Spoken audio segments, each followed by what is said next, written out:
Então a gente falava há pouco sobre o primeiro dia de Enem, gente, realizado nesse domingo. Então a primeira parte do Enem de 2023. Lembrando que são sempre 2 domingos, né? Esse exame nacional, ele que é dividido em 2 etapas. Para fazer uma análise do que foi esse primeiro domingo de provas, a gente recebe agora aqui no estúdio a professora e coordenadora de redação do Colégio IPRÉ Cromos, Janine Fernanda Nominato Santos. Ela que vai falar sobre o tema da redação e outras questões desse primeiro dia de exame. Oi, Janine, bom dia. Bom dia a todos, como vocês estão? Espero que bem. Você que pegou um trânsitozinho pra chegar por aqui nessa segunda-feira complicada. Tá complicado. Pois é. Tá complicado igual a prova do Enem de ontem? Não tá.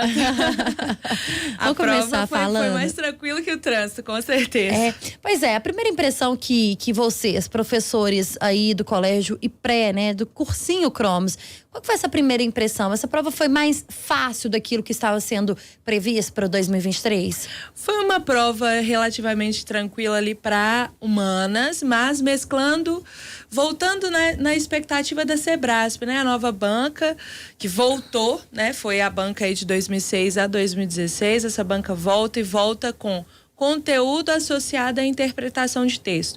Então, para a expectativa do Enem, né, é uma prova muito interpretativa, tanto para a área de linguagens quanto para a área de humanas, mas também com conteúdo, né? Não foi uma prova extremamente conteudista, foi uma prova assim equilibrada, a gente pode dizer.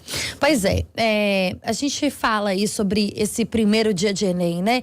E claro, é destaque no Brasil inteiro. Agora a expectativa para o segundo dia de prova também. Então, esse resto de preparação desses estudantes, desses adolescentes, esses jovens, né? Que vão disputar aí, que vão tentar a prova do Enem. Eu queria que você, Janine, falasse sobre... Vamos começar falando sobre o resquício da pandemia que a gente teve, né? Nós passamos por uma pandemia de Covid e, claro, a educação talvez tenha sido um dos pontos mais afetados logo após a saúde e associada aí à renda, à economia e tudo. Mas para quem está se formando, esse processo de formação após essa pandemia, o que você, enquanto professora, sentiu desses alunos? O impacto foi sentido nesse 2023? Foi, com certeza. A gente ainda tem um cenário de alunos muito, como eu posso dizer, ansiosos, né? Emocionalmente, assim, muito afetados com essa pandemia. A gente viu ali nessa reta final os alunos com certa dificuldade de entender ali suas emoções, mas os professores fizeram um papel brilhante de acolhimento, de tranquilizar o coração dos alunos assim para essa prova. E também aqueles alunos que se prepararam, a gente percebeu que quando eles chegam no cursinho, muitas vezes conteúdos básicos eles não sabiam, né?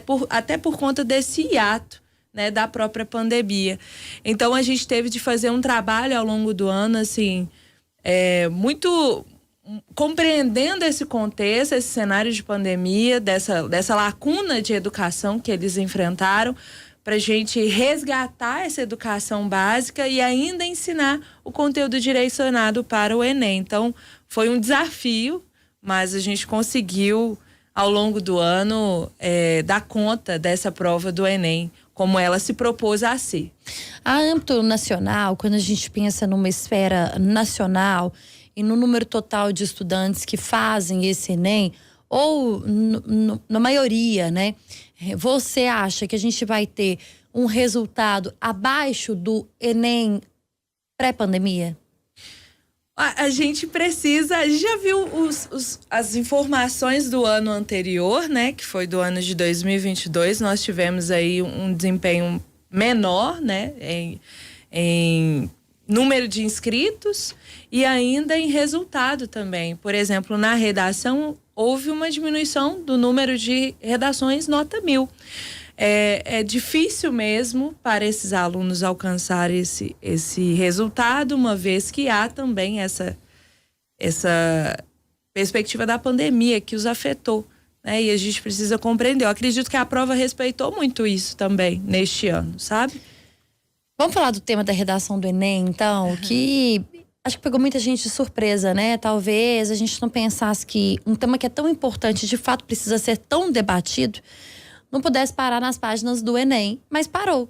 E ontem muita gente discutia sobre como que esse assunto é amplo e como ele precisa ainda ser discutido, até dentro de sala de aula, na educação básica ali, para que um adolescente, um jovem que vai prestar o Enem, por exemplo, consiga de fato ter noção do que é o desafio para o enfrentamento da invisibilidade do trabalho de cuidado realizado pela mulher no Brasil. Queria que você trouxesse, abordasse esse tema. Passou pela sua cabeça em algum momento que pudesse ser isso? Olha, esses são assuntos que a gente trabalha em sala de aula. Especificamente, a gente se dedicou aí pelo menos 10 horas, porque a gente tem cursos específicos. A gente se dedicou pelo menos 10 horas para falar de todas as questões de trabalho durante o ano. Mas esse recorte da mulher, esse recorte do trabalho de cuidado foi, assim, muito interessante. Porque, basicamente, o Enem pede para que a maioria dos candidatos, né, dos jovens, que olhem para dentro de casa. Olhem para dentro da sua casa, o que é que está acontecendo aí? Quem é que realiza as tarefas domésticas? Quem é que é designado a cuidar das crianças, a cuidar dos idosos? Se há alguém na família em situação de vulnerabilidade, né? Quem é que geralmente assume esse papel? Então, eu achei muito interessante a forma como o Enem provocou esse olhar, sabe? O INEP e o MEC geralmente escolhem os temas de redação a partir daquilo que precisa ser discutido nacionalmente. Tanto é que os veículos de comunicação, como o Tempo, nesse dia se dedica a falar sobre a redação também. E ainda levanta uma discussão nacional, um debate aí, as famílias conversam sobre esse tema, quando os seus filhos, né, retornam para casa. Então, assim, é muito importante. Geralmente, eu vou até pegar aqui uma perspectiva do texto motivador 2, que está lá na proposta de redação, que foi justamente o tempo destinado aos afazeres domésticos. Os homens, bem menos, são menos participantes desses afazeres domésticos do que as mulheres. E o texto 3 fala justamente dessas convenções de gênero. Quem é que ocupa determinados espaços dentro de casa, por exemplo, né? E aí, eu me lembrei, eu estava conversando com os outros professores, né? Nós temos uma equipe de redação que prepara essas análises, os vídeos que a gente produz sobre o tema. E eu falei assim, gente, me lembrei aqui de uma expressão idiomática, que é o ditado popular de que lugar da mulher é na cozinha. Lugar de mulher é na cozinha. Fazendo as tarefas domésticas. Não é se engajando no emprego fora de casa, não é exercendo uma profissão que sonhou. Não, o lugar dela é aqui. E não é não fazendo o serviço de casa porque decide não fazer, né? Exato. Ou pode também atribuir a outras pessoas essa tarefa. O texto 4 já fala justamente do aumento da demanda por serviços de assistência. Como a gente tem um aumento da população idosa, que é fato, né? Não só no Brasil, mas no mundo inteiro. A gente tem um aumento da demanda por cuidado da saúde do idoso, então cuidadores de idosos são bem relevantes para serem abordados.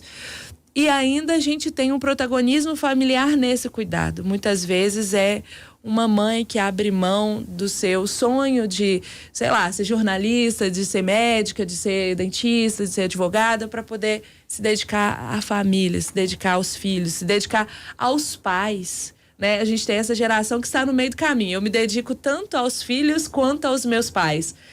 E essa mulher, ela é invisibilizada, ninguém está enxergando ela. E aí o Enem, para levantar esse olhar sobre essa pessoa que exerce um papel tão relevante ali no núcleo familiar, sugeriu isso. Por que aumentou a demanda por esse serviço de assistência? A gente fala muito das babás, né? Geralmente, o serviço de cuidar, de atenção às crianças, geralmente é muito invisibilizado, desvalorizado, mal remunerado, né? A prova focou muito nisso. porque historicamente essas mulheres são desvalorizadas e essa desvalorização se materializa no salário que elas ganham. Então, é muito importante falar disso mesmo. Eu estava até pensando aqui, num caso, tem eu vou falar influencer, né? Mas é atriz, é artista, a VTube. A VTube é uma influencer digital que aparece aí nas redes sociais dos alunos com frequência. Eles gostam de citar na redação. E é ela... o mundo que eles estão inseridos, né? Acho que é importante a gente considerar isso. Sim, e aí ela conta o cotidiano de como é se tornar mãe. E ela divide as tarefas ali com o marido. E ela decidiu e tem condições financeiras de contratar uma pessoa para cuidar da atenção do filho. Da filha dela, né, na verdade. E ela, num depoimento, ela falou assim, nossa, parece muitas vezes que a gente é menos mãe. Mas não, a gente tem que valorizar essas profissionais. Porque o trabalho delas não é simplesmente dar assistência de qualquer forma. Elas cuidam do jeito que eu cuidaria. E me ajuda muito a ser mais mãe ainda. Sim. Então, assim, desestigmatizar os trabalhos de cuidado faz muito sentido. E, nesse caso, ela usa a sua influência digital para poder provocar esse olhar da sociedade também. Eu achei que seria interessante. É um recorte disso. Mais social, né, Janine? Mais social do que... Acho que do que qualquer outra coisa. É um recorte social, é um recorte que a maioria vive, né? O que a maioria presencia dentro de casa. É claro, gente, que há casos em que os homens tomam esse protagonismo, Sim. fazem esse papel. Há casos em que não há a presença da mulher dentro de casa. Sim. E a gente precisa considerar essas famílias. Mas, de uma forma geral, o que a gente fala aqui é sobre esse trabalho que é desvalorizado da mulher, que não é nem muitas vezes colocado...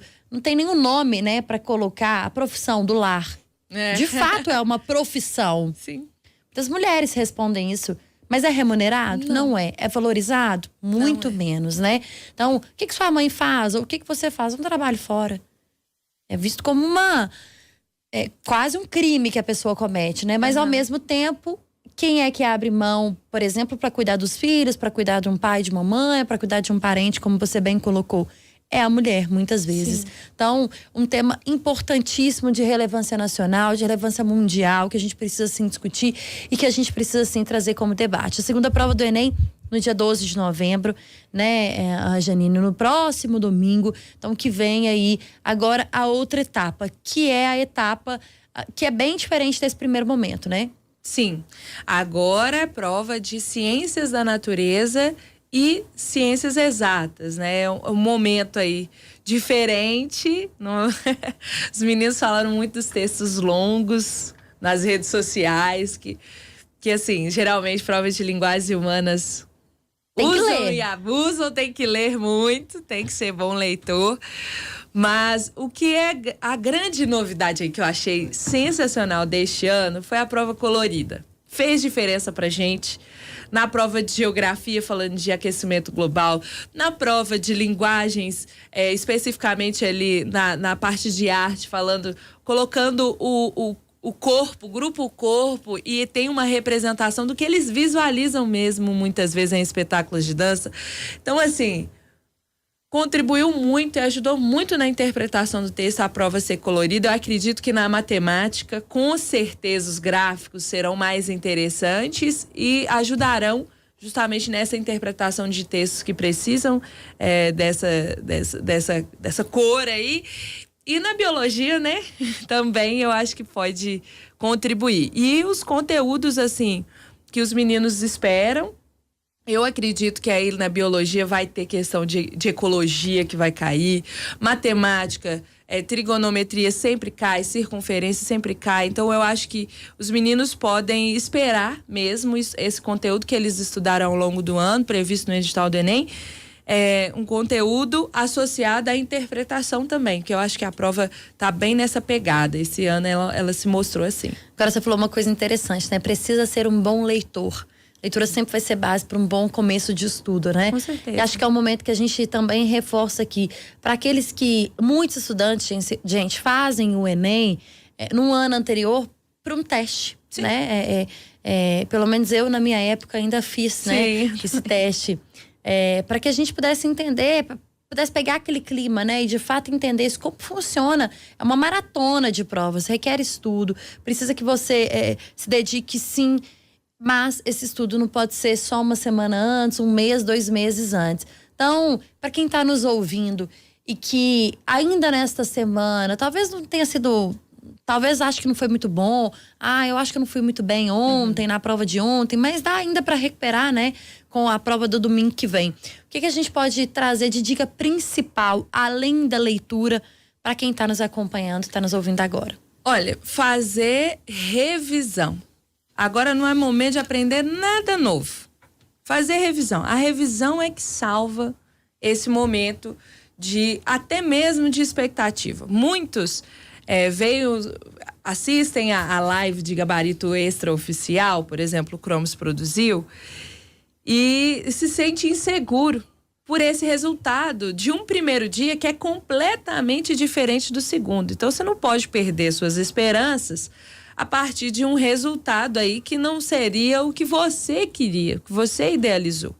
Então, focar nessas 2 últimas áreas, né, que é a área de natureza e a área de exatas, fazendo revisão daquilo que sempre cai na prova.